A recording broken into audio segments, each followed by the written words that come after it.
एक गांव में रविंद्र नाम का एक बुजुर्ग आदमी रहता था। उसे चंद्रिका और हरिता नाम की दो बेटियां थी। रविंद्र शहर के एक होटल में काम करते हुए अपनी बेटियों का पालन पोषण करता था। बड़ी बहन और छोटी बहन दोनों एक साथ घर में रहती थी। तभी एक दिन चंद्रिका कहती है, पिताजी, आप उदास क्यों हैं? चंद्रिका, अब मैं शहर के उस होटल में काम नहीं कर पा रहा हूँ। मुझे बहुत तकलीफ हो रही है। वहाँ मुझे बहुत काम बताते हैं। कितना भी करो काम ठीक से नहीं करता हूँ कहकर डांटते हैं। उम्र हो रही है, अब मैं काम नहीं कर पा रहा हूँ। अरे पिताजी, आपसे मैंने कितनी बार कहा है ना कि आप इतनी मेहनत मत कीजिए, पर आप मेरी एक बात नहीं सुनते। देखो, मेरा एक बेटा होता तो वो काम करके मेरा देखभाल करता, पर तुम दोनों जवान लड़कियां हो, ऊपर सब बिना माँ की। इसलिए मैंने तुम दोनों को बड़े लाड़ प्यार से पाला है। तुम लोगों को मैं इस तरह कमाने के लिए नहीं कह सकता। मेरा काम करना जरूरी है। अरे पिताजी, आप कैसी बातें कर रहे हैं? हम काम करके आपका देखभाल नहीं कर सकते हैं क्या? सुनो हरिता, तुम्हें बहुत गुस्सा आता है, गुस्सा कम करो। मैं कल से काम पे नहीं जाऊंगा, लेकिन मुझे समोसा बनाना आता है। मैं समोसा का धंधा घर पे ही करूंगा। तुम लोग सहायता करोगे तो अच्छा रहेगा। रविंद्र की ऐसी बातें सुन के चंद्रिका और हरिता बहुत खुशी खुशी मान जाती हैं। दूसरे दिन रविंद्र समोसा बेचना शुरू कर देते हैं, लेकिन समोसा खरीदने के लिए वहाँ पे कोई भी नहीं आता। इस बात से वो सभी बड़े परेशान हो जाते हैं। पिताजी, ऐसा क्यों हुआ? कोई नहीं आया। क्या कर सकते हैं बेटा, मेरी तो किस्मत ही फूटी है। पिताजी, मेरे दिमाग में एक उपाय आया है। हम समोसा बाहर ले जाकर बेचे तो कैसा रहेगा? बिल्कुल बेकार रहेगा। घर पे आके कोई नहीं खरीदा तो घर घर जाके अगर हम बेचे तो कौन खरीदेगा? नहीं बहन, एक बार अगर हम कोशिश करते हैं तो उसमें क्या बुराई है। इस तरह रविंद्र के बनाए समोसे हरिता और चंद्रिका घर घर ले जाकर बेचने लगती है। देखते देखते सारे समोसे बिक जाते हैं। मुनाफा भी बहुत अच्छा मिलता है। रविंद्र बहुत खुश होते हैं। इस तरह दिन बीत रहे थे, कमाई भी होने लगती है। तब चंद्रिका और हरिता को गहने खरीदने का मन होता है। पिताजी, अब से आप ज्यादा समोसे बनाकर हमें दिया कीजिए। हाँ, मुझे भी पिताजी।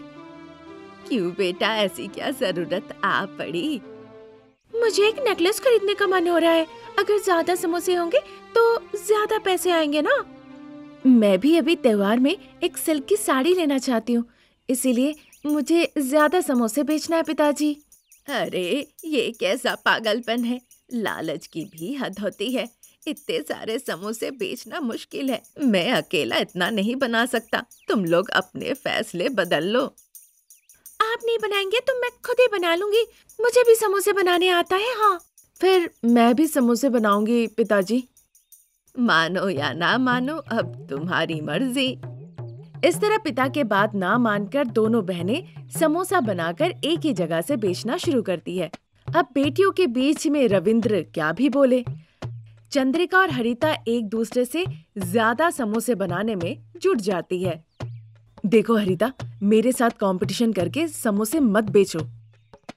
लालच की भी हद होती है। मैं तुम्हारे साथ कंपटीशन नहीं कर रही हूँ, तुम मेरे साथ कर रही हो। इन समोसों को बेचना मेरे बाएं हाथ का खेल है। तुमसे पहले बेच के दिखाऊंगी। हाँ, ये संभव ही नहीं है। जोश में आकर चैलेंज मत करो, तुम हार जाओगी। चलो, वो भी देख लेंगे। इस तरह दोनों बहनें एक दूसरे की होड़ में समोसे बेचने लगती है।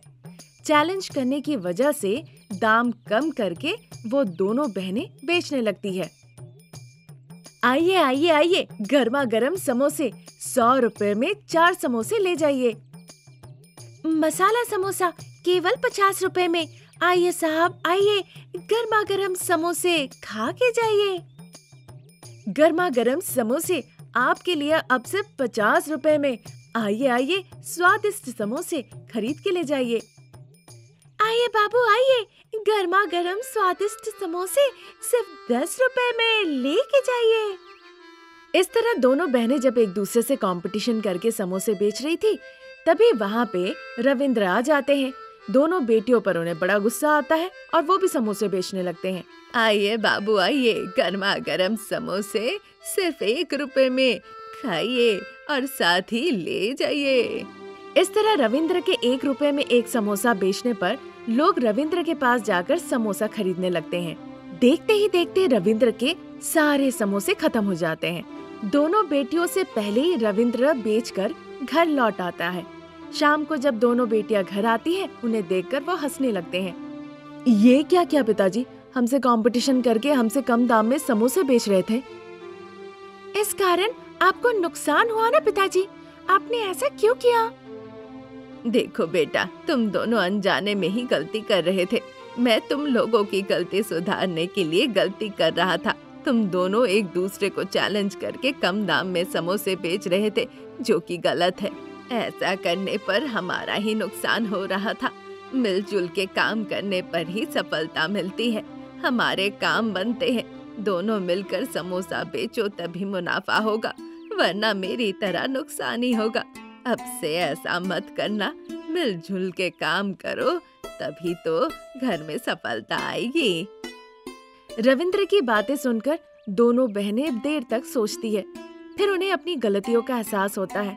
उसके बाद से रविंद्र के बनाए समोसे दोनों बहनें मिलकर बेचने लगती है।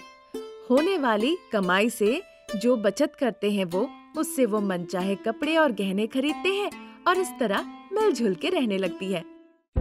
एक गांव में ज्योति और शांति नाम के 2 बहनें रहते थे।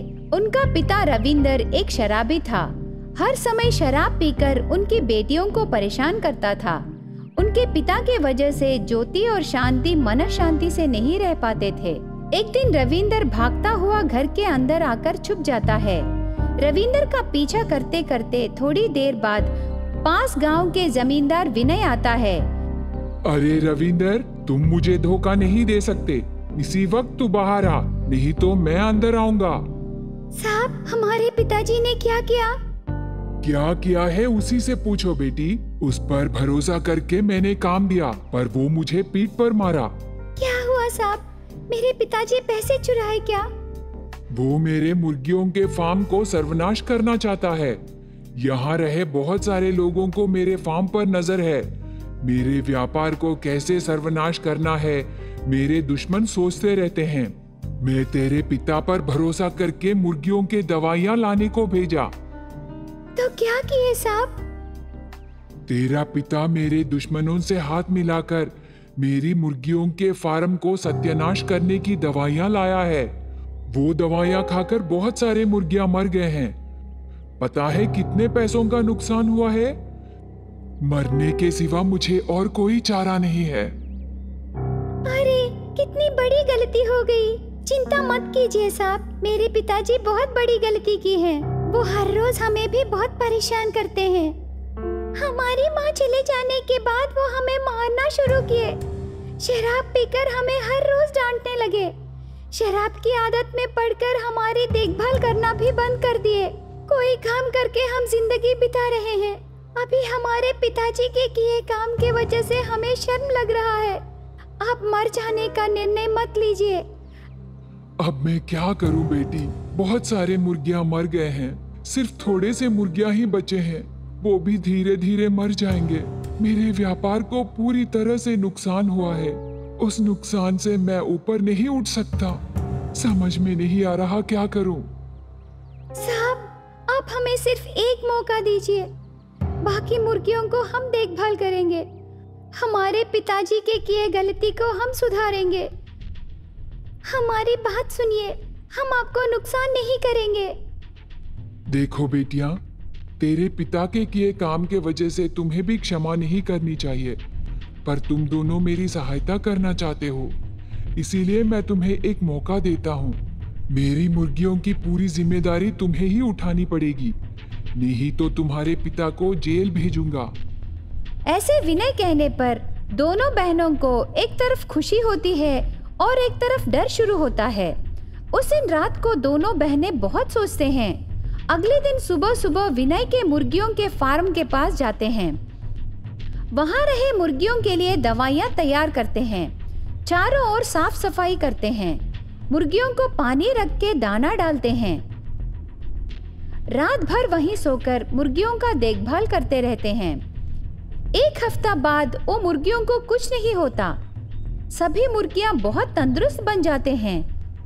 उनको देखकर विनय में हिम्मत बढ़ती है। उसी समय विनय एक निर्णय लेता है। देखो बेटियां, तुम दोनों ने मुझे बहुत बड़ी सहायता की है।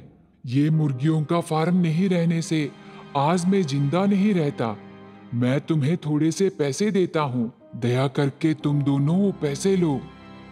साहब, हम अभी तक कुछ न कुछ काम करके जिंदगी जीने लगे, पर आपके दिए पैसों से आशा है हमारी जिंदगी बदले।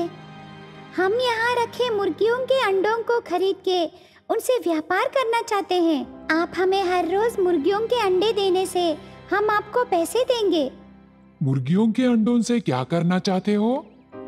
हम ऑमलेट का व्यापार करना चाहते हैं विनय साहब। हम दोनों को ऑमलेट बनाना बहुत अच्छी तरह से आता है। ऊपर से ज्यादा खर्चा भी नहीं रहेगी। आपके पास से मुर्गी का अंडा सिर्फ 5 रुपए में मिलता है। उसे ले जाकर हम ऑमलेट बनाकर 10 रुपए में बेचते हैं। तब हमें थोड़ा सा तो मुनाफा मिलेगा ही ना। हम व्यापार करके जीना चाहते हैं साहब। बहुत अच्छा आइडिया है बेटियां। तुम्हारे पिता शराबी होने पर भी आपके विचार बहुत अच्छे हैं। भगवान आपको अच्छा करेगा। हिम्मत से तुम व्यापार को शुरू करो। तुम्हें जितने अंडे चाहिए वो मैं दूंगा। उसके बाद ज्योति और शांति ऑमलेट का व्यापार करना शुरू करते हैं। ऑमलेट में प्याज और हरी मिर्ची डालकर मसाला पाउडर छिड़क के ज्योति का ऑमलेट गांव के चारों ओर बहुत फेमस हो जाता है। सिर्फ उसी गांव से नहीं, बल्कि गांव के चारों ओर रहे पड़ोस गांव से भी बहुत सारे लोग ऑमलेट खाने के लिए वहीं आने लगते हैं। देखते ही देखते एक छोटा सा व्यापार बहुत बड़ा व्यापार में बदल जाता है। सिर्फ 10 रुपए में ऑमलेट मिलने पर बहुत सारे लोग आकर ऑमलेट खाने लगे। उससे दोनों बहनों को बहुत मुनाफा मिलता है। देखी ना बहन, हमारा व्यापार कितना अच्छा है। हाँ दीदी, भगवान ने हमारे ऊपर कृपा बरसाया है। अभी हम अपने पैसों से एक अच्छा घर बनाते हैं। हम अपने खुद के घर में रहेंगे। इस तरह दोनों बहनें बातें करते समय वहाँ रविंदर आता है। उसकी बेटियों के पैरों पर पड़ता है। मुझे माफ करो बेटियां, मैंने बहुत बड़ी गलती की है। मैंने तुम्हें बहुत परेशान किया है। आज मैं अकेला हो गया और अनाथ बन गया। मेरी शराब की आदत ही मुझे ऐसे बना दी। इस पापी पिता को क्षमा करो बेटियां, मुझे माफ करो। देखिए पिताजी, माँ चले जाने के बाद हम बहुत दुखी हुए, पर पिता शराबी होने पर हम बहुत आंसू बहाए। पिताजी, कम से कम अभी तो आप बदले। आइए पिताजी, खाना खाते हैं। ऐसे दोनों बेटियां बुलाने पर रविंदर आंसू पोंछ के घर के अंदर जाता है। उसके बाद ऑमलेट के व्यापार में रविंदर बेटियों की सहायता करने लगता है। दोनों बहनों को व्यापार में अच्छा मुनाफा मिलने पर बहुत बड़ा घर बनाकर खुशी से जीने लगते हैं।